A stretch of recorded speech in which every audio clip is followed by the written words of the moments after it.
Side के अनुसार triangle को 3 भागों में बांटा जाता है।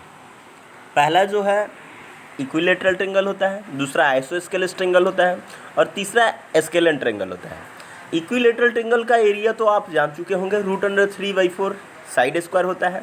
लेकिन वहीं जब आइसोस्केलेस की बात आती है तो इसमें 2 साइड्स इक्वल होते हैं और एक साइड जो है उन दोनों से डिफरेंट होता है।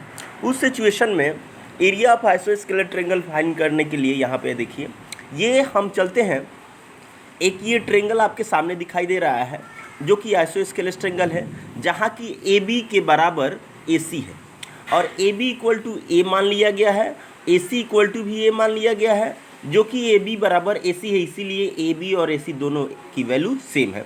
BC इक्वल टू B माना गया है जो कि इससे डिफरेंट है और इस प्रकार A से BC पर एक एल्टीट्यूड खींची गई है जो कि BC को 2 भागों में बांटेगी, जो AD एक हाइट का काम कर रही है, जहां DC और DB 2 भागों में बट गई, यानी B/2 और B/2 के रूप में बट गई।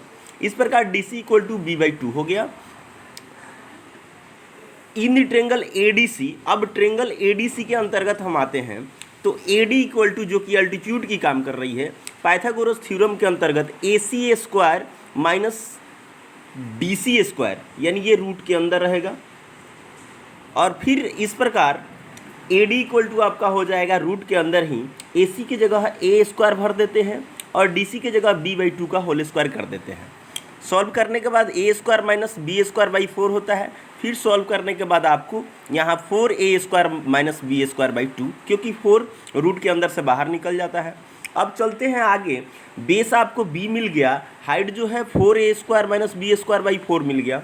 तो इस प्रकार एरिया ऑफ ट्रेंगल ABC यानी आइसोस्केलेस ट्रेंगल जिसका हम लोगों को एरिया फाइंड करना था, तो सारे ट्रेंगल का एरिया जो है हाफ बेस इंटू हाइट होता है, तो 1/2 बेस की जगह B हो गया और √4A² माइनस B²/2 हो गया। दोनों को किए तो यहाँ आपका वैल्यू निकल कर आ गया 1/4 into B into √4A² minus B²।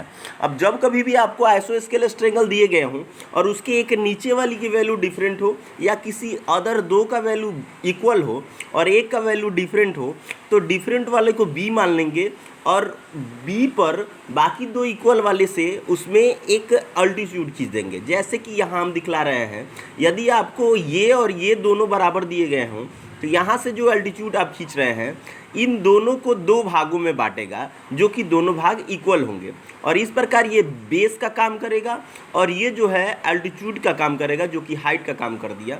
और इस प्रकार आप डायरेक्टली यहाँ B की वैल्यू और A के वैल्यू से area of isosceles triangle find कर सकते हैं।